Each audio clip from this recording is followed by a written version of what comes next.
السلام عليكم ورحمة الله وبركاته. عاملين ايه يا احلى متابعين في الدنيا؟ النهاردة ان شاء الله هعمل معاكم الغدا. اتمنى ان الفيديو يعجبكم. لو عجبكم الفيديو يا ريت ما تنسوناش باللايك والاشتراك وتفعلوا الجرس عشان كل ما انزل فيديو يوصل لكم. النهاردة ان شاء الله هعمل معاكم العيش وهعمل معاكم الكبد. طبعا قبل ما ابدا احب اعتذر لكم لان انا اخرت عليكم الفيديوهات غصب عني، والله ان انت ضعيف عندي خالص فمش بينزل فيديوهات. انا اسفه طبعا على تاخيري معاكم. زي ما انتوا شايفين العيش كده، انا حطيت لكم بس لقطه كده من الفيديو عشان تشوفوا العيش قد ايه بيجيب وحلو معايا. وعجينه مظبوطه وكل حاجه فيه مظبوطه ان شاء الله. ان شاء الله تجربوه ويطلع معاكي ناجح وحلو. معايا بقى هنا انا كنت جايبه خميره اللي هي الخميره العاديه مش الفوريه. لو انت عندي خميره فوريه حط معلقتين كبار خميره فوريه. طبعا انا جايبه تقريبا كيلو دقيق وحطيت عليهم معلقتين كبار سكر ومعلقه ملح. ومعلقه خل. الخل ده جميل للمعجنات. وطبعا هحط شويه ميه كده عشان ادوب بس الخميره بالسكر بالملح. ما بتحطلهوش اكتر من كده لا زيت ولا اي حاجه. بس كده ادوب كل اللي هي الخميره دي عشان خاطر كانت مجمده بس بدوبها كده الاول وبعد كده هحط برضو شويه ميه كده انزل البواقي اللي كانت فاضله منها وهعجن بقى. طبعا انت بتعملي كده الاول بتدوبي الدقيق بالميه بكله وبعد كده بتلتي بقى وبتعجن. طبعا انا مش هطول عليكم الفيديو فهعمل من ورا الكاميرا، يعني هفصل الكاميرا وهعجنه واوريه لكم برضو بعد ما اعجنه. بس هنا خلاص انا كده عجنته خلاص وخلاص الحاجه اللي انت بتعجني فيه نظيفه.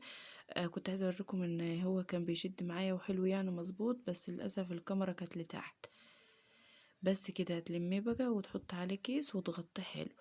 بصراحه انا حطيته في فرن البوتاجاز لان زي ما انتوا عارفين ان الدنيا ساقعه فبيغيب معايا على ما يخمر معايا. فانا حطيته في فرن البوتاجاز.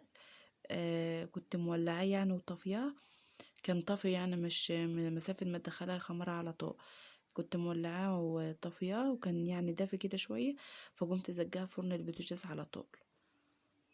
مسافة نص ساعة خمر على طول زي ما انتوا شايفينه كده. هنا بقى هجيب صينية كده وهرش عليها شوية دقيق عشان اجرس عليه.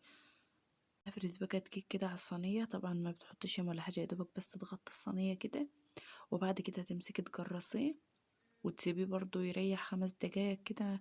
على مثلا لما تجهزي حاجتك وتجهزي دقيقة وتجهزي النشابة بتاعتك والحاجة بتاعتك اللي انت هتفردي عليها بيكون برضو ريح 5 دقايق. وتبدأي من اللي انت عملتيه الأول، أول واحدة انت جرستي بيه. بس بقى انت بتتحكمي بقى بالتجرسة اللي انت تحبيها. بس الأفضل يعني والأحسن انك تعمليه صغير زي ما انتوا شايفينه كده. أكبر من الليمونة، حاجة بسيطة خالص. همسكه بقى اجرسه كله بالطريقة اللي انتوا شايفينها كده.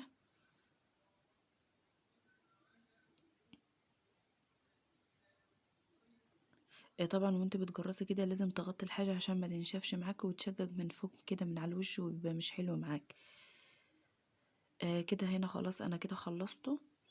واغطي برضو عليه واسيبه يريح على ما اجهز الدقيق وعلى ما اجهز النشابة واجهز الحاجة اللي انا هفرد واحط عليه. هنا خلاص بقى كان ارتاح 5 دقايق كده وبتبدأي من الأولانية. مش عايزة تريحي ما فيش وقت عندك يعني. بتبدأي من أول واحدة انت عملتيها. زي ما انتوا شايفين ان هو جاب تاني وارتفع تاني معاك. هتمسكي بقى تفردي. طبعا هو ماسك في النشابة لان انا مش عايزة احط له دقيق ياما عشان مش ما يبقاش مليان دقيق ولا حاجة. وطبعا بعد ما بتخلصي فرد وكده بتنفضيه من الدقيق ده عشان ما يبقاش فيه دقيق. لو انت عايزة تحط دقيق اكتر من كده ده حاجة ترجع لك انت. نفضيه بقى كده من الدقيق عشان يبقى مظبوط معاك وابيض وحلو ما فيهوش دقيق ولا في حاجه. انا رشيت هنا شويه دقيق عشان خاطر ما يلزقش بس في الصينيه، ولما اجي اخده اسويه همسك الدقيق ده برضو امسحه وانفضه. بس هنا هفرد برضو التانية وهعمل بقى الكميه دي كلها.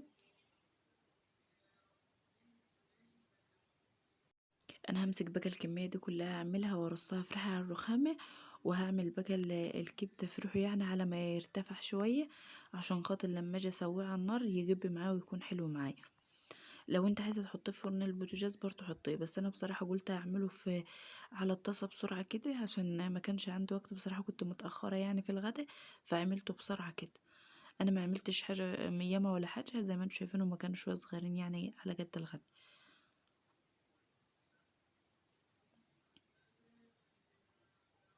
بس هنا هعمل بقى، انا عملت كله وظبطته اهو زي ما انتم شايفينه، وعملت برضو طبقه تحت اهي.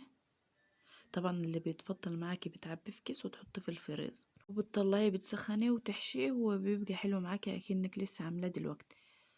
طبعا هغطيه برضو واسيبه بقى على ما اعمل انا الكبده. لو انتي مش هتعملي حاجه في روحه ولا كده، على طول اشتغلي فيه على طول هيبقى معاكي حلو يعني، مش لازم انك تريحيه زي بالظبط يعني. ابدأي برضو بأول واحدة انت فردتيها واعمليها. هنا بقى معايا الكبدة، بصراحة هما كان عندي شوية كبدة كده بتاعة الفراخ، مسكتها كده غسلتها حلو ونضفتها ومسكتها قطعتها كده زي ما انتوا شايفين. احط هنا بقى في الطاسة ديت شوية زيت كده واشوح الكبدة. طبعا لازم تحط الكبدة، لازم تكون الطاسة معاكي سخنة جامد عشان خاطر الكبدة ما تتهرش معاكي. لازم الكبدة تنزل تشد معاكي على طول، علشان خاطر الكبدة ما تنهرش وياك. ومتفضليش تقلبي في الكبدة كده كل شوية. انا يا دوبك بس الحتة اللي هي مثلا فوق او كده بنزلها عشان خاطر تاخد صدمة من الطاسة. بعد ما بتاخد صدمة خلاص بتتجلبي براحتك خالص، بتني الواحدة بوحدتها عادي. هنا بقى احط البصل، ما تستغربوش من الطريقة اللي انا بعملها دي. عايزة اقول لكم ان دي احسن طريقة تعملوا فيها الكبدة وتاكلوا تشبعوا منها. والله العظيم عندنا بياكلوا البصل والطماطم والحاجات بتاعتها احسن من الكبدة نفسها.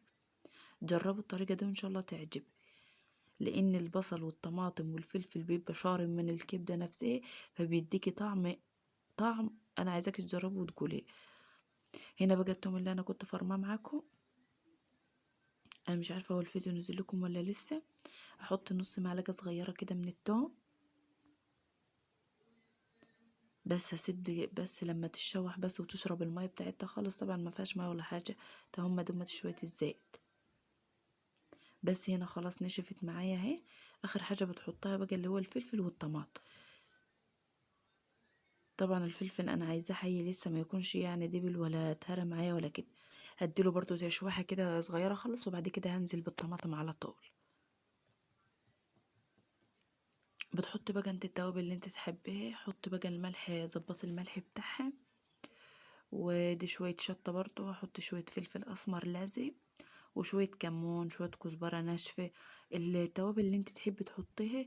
طبعا التوابل دي بايدك انت، اللي انت تحبي تحطيه حطيه، بس يعني ما تحطيش يوم عشان خاطر ما تغطيش الكبدة وحلاوة الكبدة. فيا دوبك انا حطيت شويه فلفل اسمر وشويه ملح وشويه شطه وشويه كمون وكزبره ناشفه، بس ما فيش اكتر من كده.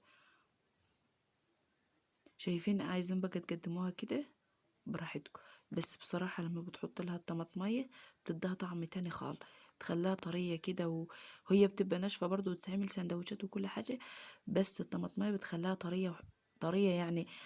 الكبده نفسها بتكون طريه وشاربه من الطماطم وطعمها حلو.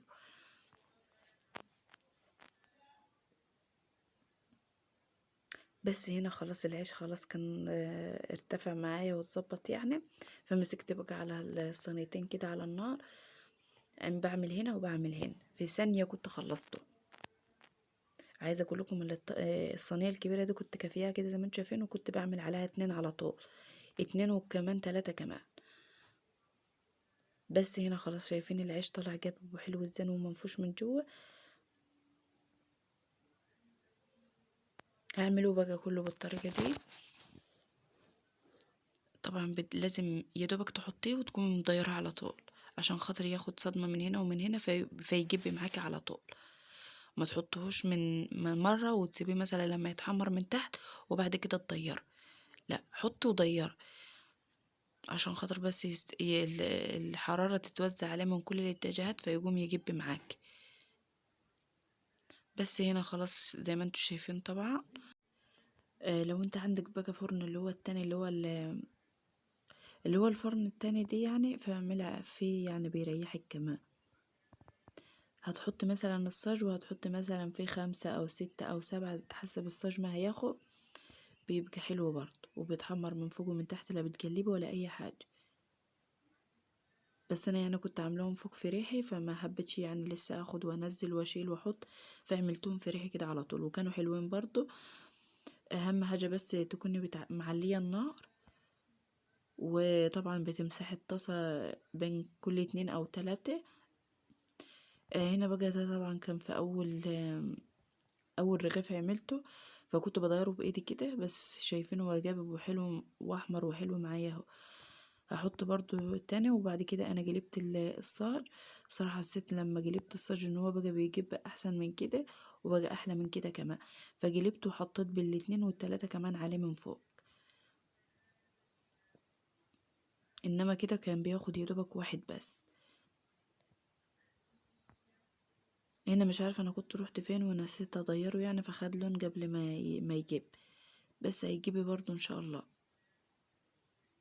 طبعا بتك عليه كده عشان خاطر الحتة اللي هي ما بتجيبش دي تجيب معاك.